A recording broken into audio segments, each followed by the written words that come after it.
el tema de la generación de cristal, ¿qué es exactamente esto de la generación de cristal? Mira, a ver, para entender cómo funciona la situación esta de estos símbolos de poder, símbolos porque eso se trata, son símbolos de poder, el racismo y todo eso, son símbolos que impulsan estos grupos, lo que está diciendo, los grupos de choque.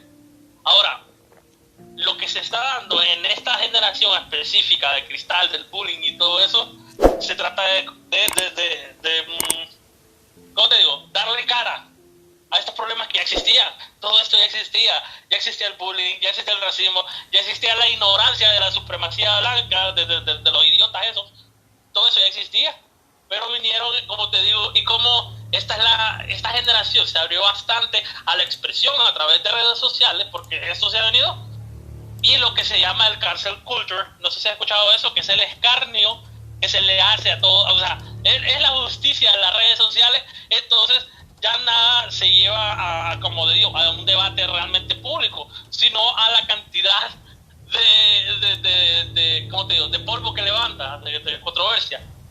Entonces esta generación se volvió así, pero no es porque antes si yo te pegaba en la cara, no es que me ibas a llorar, yo te pegaba en la cara, ibas a llorar y me lo ibas a regresar. Bingo. Esta generación es muy distinta, te lo voy a decir, pero la diferencia es que vos y yo no teníamos un Facebook por donde llorar, que nos pegaron en la cara. Muy bien. Punto. Por supuesto. Esta generación de cristal no se debe tanto a que si son más sensibles o no, se debe a que su forma de expresar las cosas se da a través de esta forma pública. Vos y yo nos quedábamos y nos tragaban, nos quebraban el pico en la escuela, nos quedamos callados, loco. Completo, ¿no? Así es. Pero no era porque no tuviéramos, no es porque no nos hubiera dolido, es porque porque bueno, no existe esta forma. Bueno, estaban esas opciones. Estaba, sí, pero no. Estaba entre quedarnos callados o, dependiendo de la edad, si estábamos jóvenes, Exacto. llamar a los padres. Entonces, no se trata de que exista de que en la generación en sí, más bien yo considero esta generación la generación más fría de todas. Nosotros por lo menos tenemos más corazón, esta generación no tiene, así te lo digo, no. Son fríos, son calculadores, o sea, les vale. Al día siguiente, ayer se murió alguien, así, le dolió y al día siguiente ya se les olvidó. Y como te digo, por lo mismo, pues, por la forma como ellos. Mira, continúo yo con la situación de la generación de cristal y comienzo con un término. Entonces, siempre, todo se debe comenzar desde una base. Adelante. Entonces, la base de todo, término. La terminología que denomina generación de cristal, aquí la acabo de buscar en internet, dice: el término lo acuñó la filósofa española Montserrat Nebrera para describir específicamente a los hijos de la generación X, cuya edad circunda entre los 18 y los 25 años. Los relaciona con el cristal debido a la dualidad, transparencia, fragilidad emocional que caracteriza su personalidad y comportamiento. Entonces, empecemos dice a los hijos de la generación X. La generación X fue una generación, vamos a decir hasta cierto punto, generación de transición, siendo que muchas cosas que se venían haciendo de la misma manera desde hace tanto tiempo, los boomers, que son los papás de la generación X, estamos hablando de la generación silenciosa, que son los papás de los boomers, ¿me entendés? Entonces, todas las generaciones anteriores venían enseñando lo mismo hasta el punto en el que se abre muchas cosas: la tecnología, la economía, la comunicación, ¿me entendés? Entonces, la generación X fueron los primeros, como te digo, generación de transición, fueron los primeros en sentir cómo se iba abriendo el mundo, a que antes, para comunicarte con una persona al otro lado de tu mismo país, eran días los que se tardaban en enviar el mensaje, usualmente por carta o por mensajero, ¿me entendés? No digamos comunicarse con alguien más de otro país. Ahora, con el paso de la tecnología, el paso del internet, entonces ellos siendo adultos, nosotros, yo nací en el 86, yo todavía no entro dentro de los dentro de la generación de cristal, porque dice que hasta los 25 años al día de hoy, ¿verdad? Entonces son generaciones, son jóvenes, pues.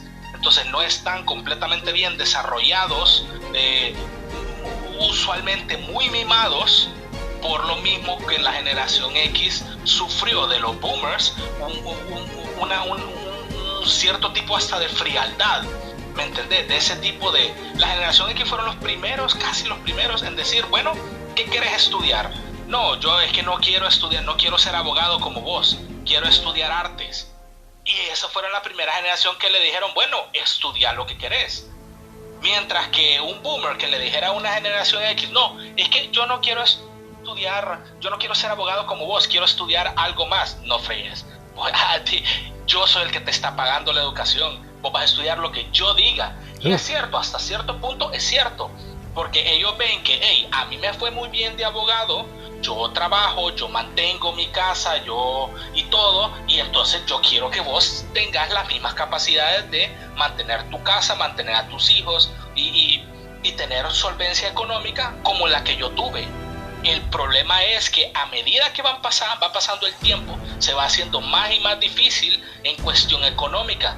Si vos ves, cuando los boomers solo trabajaba el hombre, la mujer, ama de casa, muy pocas mujeres trabajaban, pero la mayoría era el hombre. El hombre trabajaba, traía el dinero a la casa y ajustaba para todo. Los boomers tenían casa a los 20 y tantos años, a los 30 y algo, que ya los hijos estaban más o menos crecidos. Ellos tenían todo hecho, casa, carro, tenían cuenta de ahorro, y con eso esa era la educación que le querían dejar a los hijos. El problema es que ya se estaba haciendo un poco más difícil, que aún la generación X logró conseguir vivienda bien joven, y las generaciones de nosotros que tal vez les ha ido bien. ¿Y dónde están los carros? ¿Dónde están las casas? ¿Dónde está la cuenta de ahorro? No es porque nosotros hayamos tomado malas decisiones, en general lo quiero decir. Por supuesto. ¿Dónde está eso, pues? ¿Me entendés? Es mucho más difícil para nosotros, con la economía que nos han dejado a nosotros, vamos a decir la generación X, a cómo se las dejaron los boomers a ellos. Por supuesto, es que el mundo actual es extremadamente más pequeño, metafóricamente hablando, en comparación a la época anterior. Eso sí. Correcto. Entonces, y es cierto lo que estaban diciendo, que no, antes que nos peleamos y pues yo no iba a andar en internet haciéndome la víctima, que no sé qué, no sé cuánto. En aquel entonces no existía, ¿me entendés? Pero el sentimiento siempre fue el mismo, de, hey, a mí me dolió, pero ¿qué era lo que le tocaba a uno hacer? Pues nada, o sea, meterle un macanazo al man también, para que el man no se fuera de gratis. Claro, de hecho, esta conversación ya lo había tenido antes con otras personas sobre el bullying, y gente que me hablaba mucho del bullying, y yo les decía, de manera algo errada, la verdad que el bullying no debería ni existir, no tiene sentido. Es que el bullying ni siquiera existe en el sentido de que es la palabra que usamos hoy en día para justificar el cómo nos deprimimos por cómo nos trata la sociedad. Pero si nos vamos al pasado, como estamos hablando ahora, en la escuela, el mismo ejemplo, si alguien nos molestaba o nos golpeaba, no era que uno se encerraba, me están haciendo bullying y depresión en el cuarto. No, uno reaccionaba de alguna de estas maneras. O regresás el golpe, o acusabas con la directora o el profesor, o directamente con tu hermano mayor o con tus padres, y de que algo ocurría y algo solucionaba. De repente todo terminaba en golpes, pero era un solo escándalo de momento y se acababa el problema. Quiero acotar algo, ya que se puede. Adelante. Sí, pero tienen que hacer una definición bastante, o sea, marcar esta cuota realmente bastante entre las sociedades del primer mundo y del tercer mundo, porque ahí hay una diferencia abismal. Estamos hablando de sí, de eso. O sea, empezar el bullying es un problema del primer mundo, no del tercer mundo. Sí, estoy muy de acuerdo. Porque, vuelvo y repito, ya hay preocupaciones bastante grandes de los países del tercer mundo como para darle valor y entrar a estas cosas. Pero ¿qué pasa en el primer mundo? En el primer mundo, los papás, como te digo, terminan, como dice Carlos, manteniendo a los hijos por el hecho. O sea, así, en el tiempo de la generación de los boomers. La generación de los boomers es como que son los residuos de lo que se llamó ¿cómo se dice eso? Los hijos de la Gran Depresión. Recordemos que entre los 40 Estados Unidos entró una crisis económica horrible, y entre los 40 y los 50 se levantó. esa gente tenía todo y contigo, los países aliados se vieron bastante, como te digo, beneficiados de eso. Por eso es que, como dice Carlos, lo conversión todo. Porque antes una vara cuadrada costaba 2 lempiras aquí en Honduras. Porque antes no existía tanta inflación, porque antes no existía esta crisis. Entonces, hay que hablar, uno, de dónde se viene económicamente hablando, y dos, dónde se ven las deficiencias, las diferencias, así, o sea, dónde se separaron estos países. Porque antes, yo te lo digo, puedes decir lo que quieras, pero antes Honduras no se diferenciaba tanto de México, de Estados Unidos. Andábamos vestidos iguales, mirábamos las mismas películas. Sí, completamente de acuerdo. Entonces es ahí donde se empieza esa brecha entre primer mundo y tercer mundo, y es ahí donde los problemas de ellos valen 2 kilos, 3 kilos, y los de nosotros es como, porque nosotros nunca agarramos a pedra a un garifo. No, nunca hubo, y no es como que el racismo nunca hubiera existido, No, pero porque todos igual estábamos bajo la misma banderita de que nos la comemos todos lados porque somos pobres y nos la están aplicando. O sea, no digo que todos viniéramos de eso, o que todos fuéramos felices, pero aquí como Dios se te cría de ese modo. Claro. Las generaciones, como te digo, y Estados Unidos, que no venga a decir, ellos traen en sus venas esas cosas. No pueden decir que el racismo aparece de la nada. Dentro de ellos existe esa superioridad, esa sensación de superioridad, y ellos pueden decir que no son racistas, pero se sienten superiores a otros países, y eso, por ende, es racista. Y ellos, dentro de su espíritu, existe el racismo. No me van a decir que en las escuelas no hay racismo, a pesar de que los profesores no le enseñen. O sea, el racismo está tan intrínseco entre ellos que no importa lo que digan. O sea, ¿cómo te digo? Ahora, ¿cuál es la diferencia? Porque nosotros también tenemos nuestros problemas. Al poder lo vamos a hacer tucos. Nosotros tenemos nuestra propia forma de racismo, o de propia forma de despreciar al menor, ¿sí o no? Completamente, de hecho. Más clasismo que racismo, porque no es tanto de color de piel, sino de cantidad de correcto, el dinero, estatus social, digamos. Exacto, correcto. Exacto. Entonces, ya llegando al punto que quería decir, entonces, en nuestro caso sería el clasismo, así, o vacilamos a alguien porque tuvieras, porque lo tratamos de marica solo porque tenía dinero, ¿sí o no? Básicamente. Exacto. Porque en la mayoría de clases era clase media, clase baja, y los riquitos ya superiores. En Estados Unidos, porque todos, o sea, seamos honestos, aunque había blancos inquietos, negros inquietos, ahí lo que podía diferenciarlos directamente es el color. Y aún cuando fuera del mismo color, como te digo, como la misma falta de, que no sé si de valores, o porque hasta ese punto llegamos que es que en los 90 pasó un vergueo. No sé si ustedes recuerdan, primero a finales de los 80 empezaba la desintegración familiar. O sea, Reagan vino con este montón de leyes hasta para que la unión familiar, y después llegaron las leyes antidrogas, porque en ese momento es que empezó todo ese relajo de las drogas llegando a Estados Unidos. Ya empezó, porque ahí fue donde empezó todas esas campañas de que no sé qué, que la integración. Sí había bullying antes en los 80, pero se fue marcando por la visión política que tuvieron en esos años. No sé si ustedes recuerdan la campaña de DARE, de no usar drogas, que fue un completo desastre. Fue un completo desastre. Después de esta campaña vino otra campaña de Get Real, que esa yo creo que es la que vino a darle nombre a esta generación de los noventeros y todo eso. De Get Real era casi lo mismo que DARE, pero Get Real era hablar a los hipotes. Mira, esto es lo que te va a hacer el alcohol. Seguir tomando cheque, pero mira si vas a quedar. Correcto.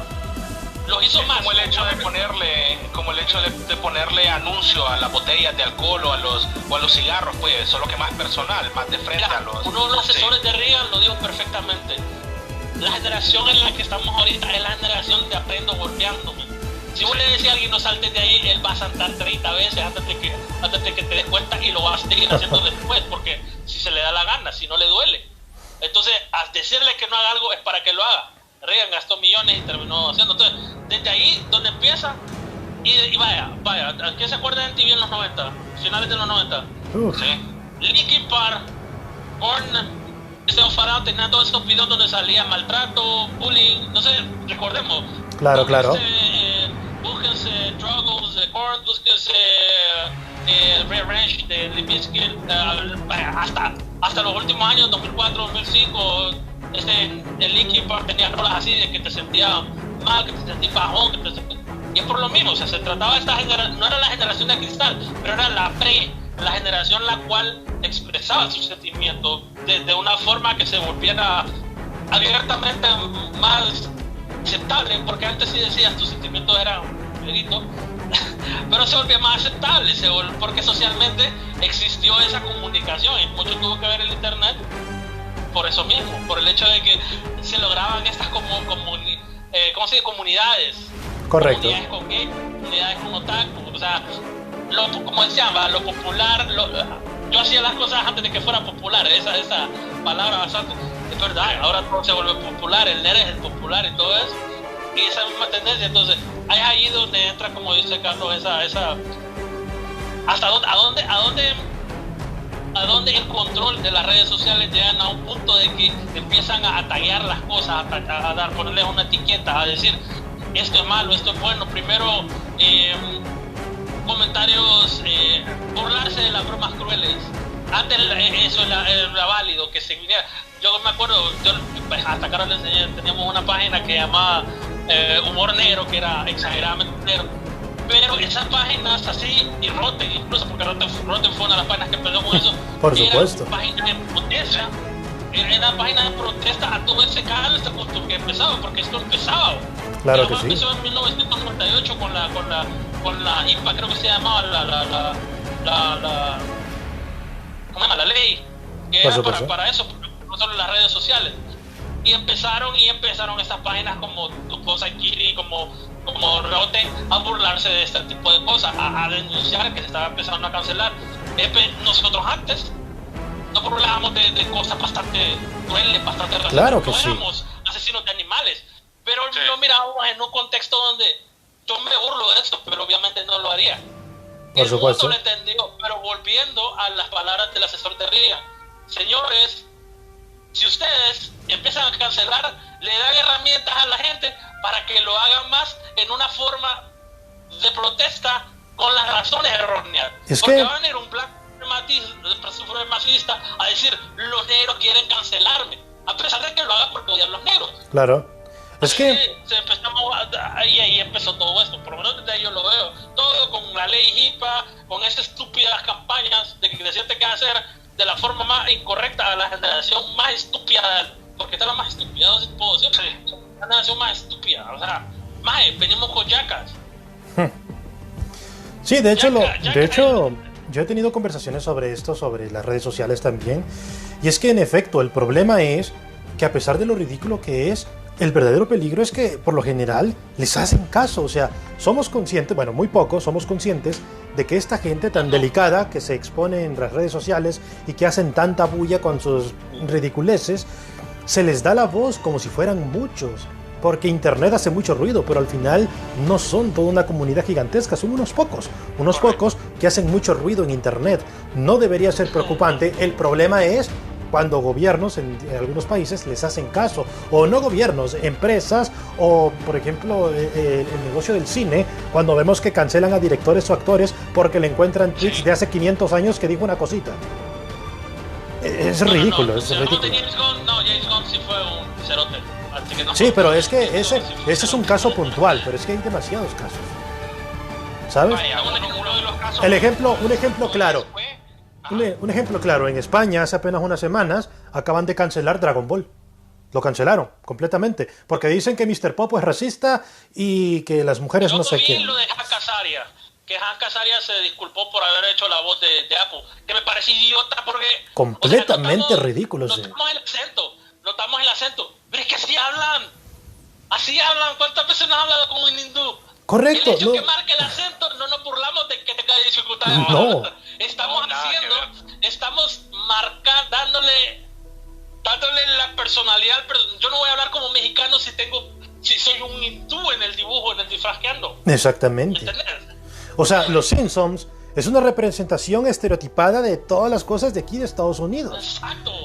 O sea, no están ofendiendo marcadamente a un hindú, sino que a toda la comunidad de Estados Unidos. El típico padre de familia como Homero Simpson, obeso, gordo, irresponsable y todo eso. Exacto, ellos se burlan del blanco más bien. Sí, exactamente.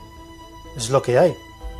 Entonces me pareció muy ridículo que, por eso te digo, aparecen minorías, que son minorías de verdad, a veces un par de personas que hacen bulla porque son influencers o lo que sea, y las empresas o ciertas autoridades les dan la voz y les dan la relevancia como si fueran comunidades gigantescas, y no, ellos no representan para nada un porcentaje ni minúsculo de todo esto, y terminan cancelando y afectando. Por ejemplo, con las películas ahora tiene que haber una cuota de razas y de hombres y mujeres. Ahora la creatividad del director de la película o lo que sea ya no puede estar sujeta a su propia creatividad, sino que tiene que cumplir requisitos si quiere aspirar al Oscar, como por ejemplo su película tiene que tener cierto porcentaje de mujeres, de homosexuales, de negros, de chinos, asiáticos. Me parece ridículo. Antes de entrar a ese tema, terminemos en el que estamos. Vamos a darle la palabra a Carlos para que él tenga la palabra final y hagamos el cambio de tema. Al final de todo, esto empezamos a hablar en sí de lo del... Las relaciones se llama el bullying, todo esto. Sí. Como que decía yo, al principio sí es bueno tener la definición, no voy a decir correcta porque al final cada quien tiene su propia definición, ¿verdad? Pero sí empezar desde una definición.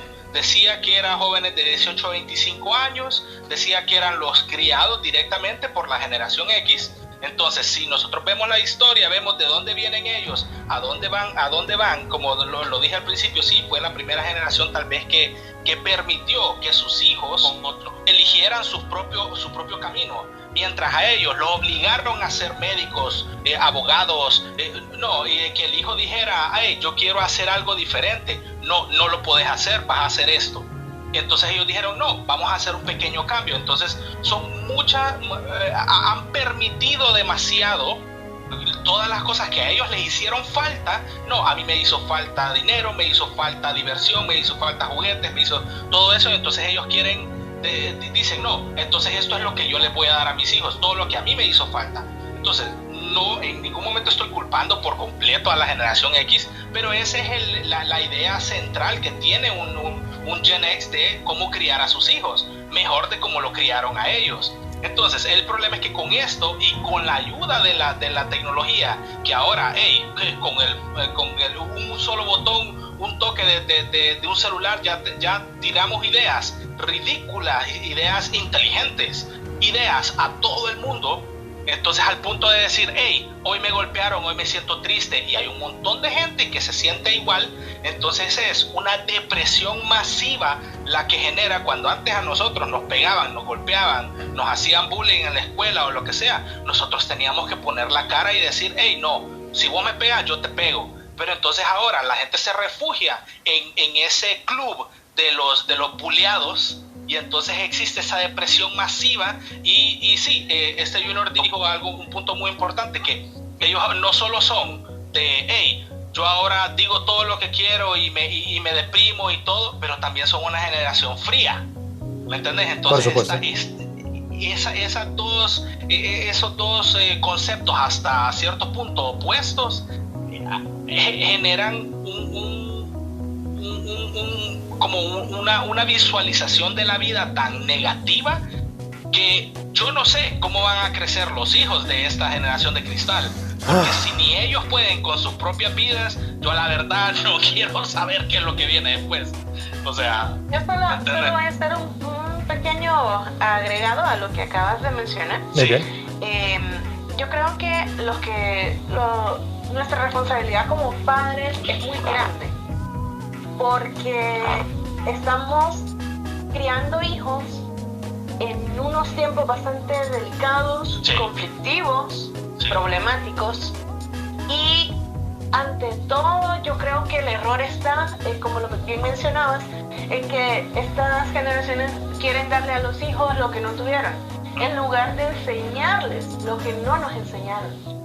A nosotros nos faltó que nos enseñaran, por ejemplo, la cultura del dinero, saber 100%. Cómo administrar la economía. Nosotros crecimos sin eso, y por eso casi todos estamos orgullosamente en datacrédito, como dice un comediante que suele escuchar. O sea, no nos educaron para para ser dueños de un negocio, nos educaron para ser esclavos y trabajadores. No nos educaron para que nosotros supiéramos aportar ideas, nos educaron para que supiéramos seguir órdenes, porque aquí se hace lo que yo digo y punto. ¿Y por qué? Porque yo digo y punto. Correcto. Entonces, crecimos como borregos. Lo que nos compete ahora es tratar de que nuestros hijos crezcan con lo que nosotros no conocimos. Yo tengo una niña, ella tiene 8 años, y ella ya tiene una alcancía, la cual tiene full. Y no la hemos ido porque le voy a abrir una cuenta bancaria de ahorros para que yo ahorita ya sepa el valor del dinero. Para que ella sepa, y no lo hemos hecho porque por este tema de pandemia no se permite ir a los bancos. Y de hecho, no lo quiero hacer sin ella. Entonces empezamos otra alcancía. Y ahí van las alcancías. Entonces, ¿qué es lo que yo quiero con ella? Quiero educarla, quiero enseñarle a ella el valor del dinero, que no tiene nada que ver con la ambición, no tiene nada que ver. Porque hay gente que se equivoca. Cree que porque uno aprecia y cuida el dinero, es que, es un avaro. No. Es que hay que ser inteligentes con el dinero. El dinero tiene que trabajar para uno, no uno para el dinero. Correcto. Y nosotros hemos crecido mal. Otra cosa muy importante, lo del bullying. En nuestros tiempos esa palabra ni existía. ¿Qué era bullying? No, me molesta a una persona. Me molesta, ¿qué le decían a uno? En el caso de los varones, ¿quién te golpeó? Fulanito. ¿Y por qué no te defendiste? Sí. No, porque no sé qué. Si mañana venís golpeado y aquí te vengo a rematar yo. 100%. Entonces, Un clásico. ¿qué es lo que sucede ahora? ¿Qué es lo que sucede ahora? Los chicos que crecieron y ahora son padres, fueron bulleados. Ellos ya saben lo que es el Hola, bullying. Leila. Se llama bullying. Entonces vienen y ellos tal vez subconscientemente no se sienten fuertes como para enseñarles fortaleza a sus hijos, enseñarles cómo defenderse. En el caso de las niñas es diferente porque las chicas tienen otro tipo de Eso peleas. es maravilloso, Argel. Sí. No sé, es Más diferente. psicológico. Exacto, es un trauma más psicológico. Entonces, desde todos los puntos de vista es enseñarles a tus hijos a ser fuertes, a que sepan que mi felicidad, mi autocontrol no dependen del exterior, viene de adentro, viene de mí. Correcto. O sea, lo que otra persona haga es su problema. Yo decido si me afecta o no me afecta, yo veo cómo lo tomo, porque nosotros no nos enseñaron eso. Así es. A nosotros eso no nos lo enseñaron. Entonces tenemos que ver cómo, aunque no lo supimos, sí pasarlo a la siguiente generación. Porque ahora están siendo fuertemente atacados los niños desde... O sea, yo veo cosas en la televisión infantil Sí. que me he quedado con la boca abierta. O sea, hay programas de televisión infantil, entre comillas, que están Estoy pesados. completamente desatendido de lo que ocurre con la televisión de hoy en día. Hace años que yo abandoné la televisión. No tengo ni idea de qué programación hay actualmente. Y gracias a Dios, porque mira, realmente que los pequeños de ahora, vuelvo y repito, o sea, desde niños, programación en la que se incluye, o sea, cómo sexualizan a niñas ahora. Sí. Eso es aberrante. O sea, cosas que nada que ver ahora. Dios me libro. Terrible, como diría mi abuela. Terrible. O sea, entonces nosotros tenemos que... No podemos hacer nada con el exterior. Entonces tenemos que enseñarle a las generaciones que vienen a que tengan su control desde adentro para afuera. Correcto. Cierro con eso esta parte. Perfecto. Cerramos este tema para cambiar el siguiente.